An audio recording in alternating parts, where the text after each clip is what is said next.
Былтыр сентябрь айында бүткүл Иран мамлекетин каптаган чоң дүрбөлөң башаламандык көтөрүлүш болду. Ага себеп болгон Ирандын адеп ахлак полициясы деп коет. Чындап келсе, бул адеп ахлак эле эмес, бул шарият полициясы деп коет. Алар адамдардын шариятка ылайык жүргөнүн көзөмөлгө алып, эгерде ким шариятка ылайык жүрбөсө, аларга чара колдонуп жазага тартат. Ошол шарият полициясы бир 22 жашар кызды эмне үчүн хиджабты туура эмес салынасың деп адегенде камап, андан кийин уртокмак калбатып өлтүрүп койгон. Ошондон кийин анан аялдардын артынан бүткүл мамлекет, өлкө, эл, Иран эли бүт көтөрүлүп, чоң дүрбөлөң башаламандыкка айланган митингдер болду. Алар хиджабтарды демонстративно, публично элдин астында чыгып өрттөп, хиджабыңды салынбайсыз мына деп, чачтарын кыркып кесип, ошондой акциялар менен коштолду. Бул окуя дүйнөбүз боюнча бардык тилдерде, бардык массалык маалымат каражаттарында чагылдырылды. Ал кыргыз тилинде дагы азаттык аркылуу берилген. Азыр ошого көңүл бурсак. Ирандык кыз келиндердин мындай үмүтүнө карабай, негизинен аялдардын жүрүм турумуна көз салган адеп ахлак полициясынын хиджаб кийүү эрежесинин тагдыры азырынча белгисиз. 3 декабрда Ирандын башкы прокурору Мухаммад Джафар Монтазери шарият мыйзамдарынын аткарылышына көз салган полиция бөлүгү жоюлганын билдирген. Бирок эртеси Ирна маалымат агенттиги анын адеп ахлак полициясынын сот системасына тиешеси жок деген сөздөрүн таратты. Монтазери ошондой эле бийлик аялдарды хиджаб кийүүгө милдеттендирген мыйзамды өзгөртүүнүн үстүндө иштеп жатканын маалымдаган. Guardian жана AFP маалымат агенттиктери жазгандай, башкы прокурор парламентте, сот органдары да документти кайра карап жатышканын, 2 аптада жыйынтык болоорун билдирген. Бирок 5 декабрга чейин расмий мекемелер, анын катарында Ички иштер министрлиги карама каршылыктуу адеп ахлак полициясынын тагдыры тууралуу үн ката элек. Ал бөлүктөр 2006 жылы ашынган эскичил президент Махмуд Ахмадинежадтын тушунда пайда болгон. Боз униформа кийген эркектер менен кара паранжычан аялдар адегенде кыз келиндеринин шариятка ылайык кийинип жүрүүсүн көзөмөлдөп, эскертүү гана берип келген. Көп узабай мыйзамды бузду деп кыз келиндерди кармап кете баштаган.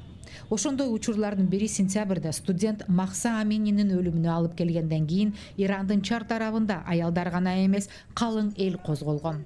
Полиция маркумдун жүрөгү кармап көз жумганын билдирсе, туугандары менен күбөлөр Махса камакта уртокмокко кабылганын айтышууда.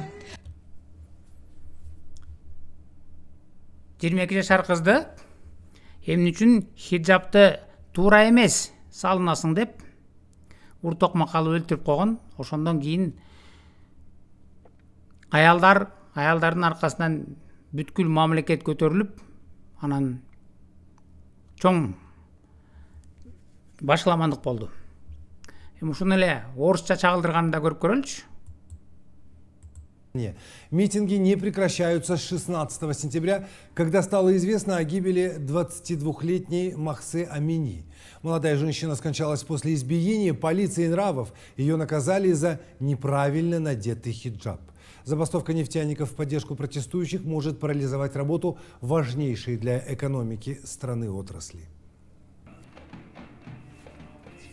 На данный момент протестами охвачены более 80 городов Ирана. Жители говорят, что устали от вмешательства государства в частную жизнь граждан и требуют отставки правительства и смены государственного строя.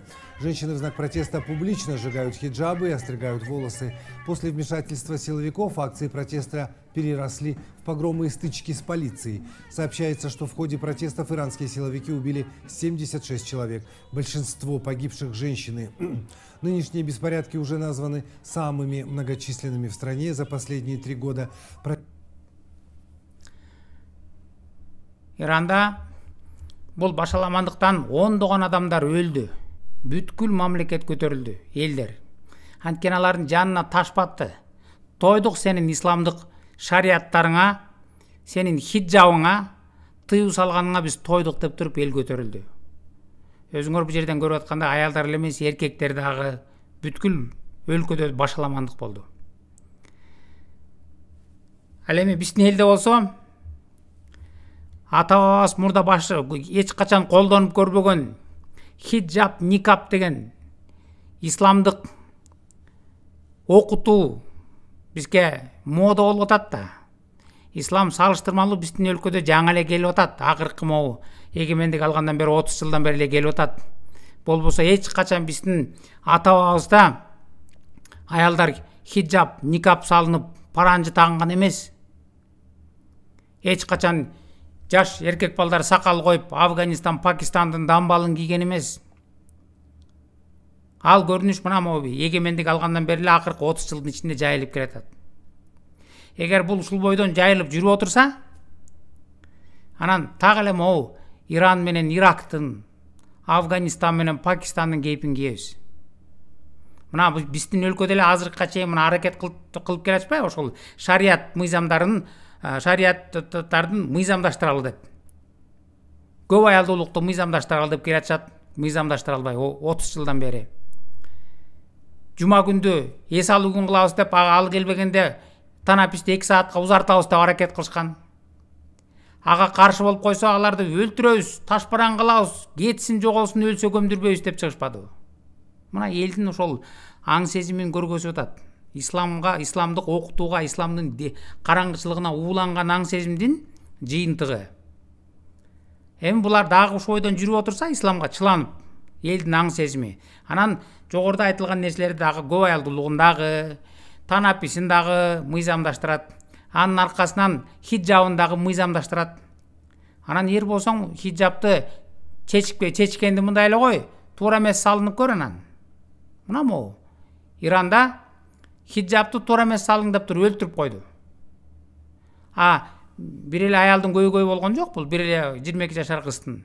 Ага жедеп кекиртегинен тойгон, сен могу исламдын караңгычылыгына тойгон эл анан көтөрүлүшкө чыкты. Биздин эл өлкө дагы ошону көздөй кетип баратат. Ошону көздөй багыт алып алды. Ислам деген бул караңгычылыкты көздөй багыт алып азыр кетип баратат ошол жака. Эгерде азыр адамдардын аң сезимин ойгонуп, азыртан бул исламдын чыныгы жүзүн көрүп, мындан баш тартпаса, анда могу Ирандагы болгон окуя, Ирандын кейпин, Афганистан, Пакистандын кейпин биз дагы кийебиз. Жок, биз буга барбашыбыз керек, светтик мамлекет боюнча калышыбыз керек деген ойдо болсок, анда колдон келишинче мен чыгарып аткан видеолорду болушунча көп адамдарга таратып, каналга катталып, видеого лайк басып, өзүңөрдүн салымыңарды кошсоңор, адамдардын аң сезими дагы ойгонот деген үмүттөбүз.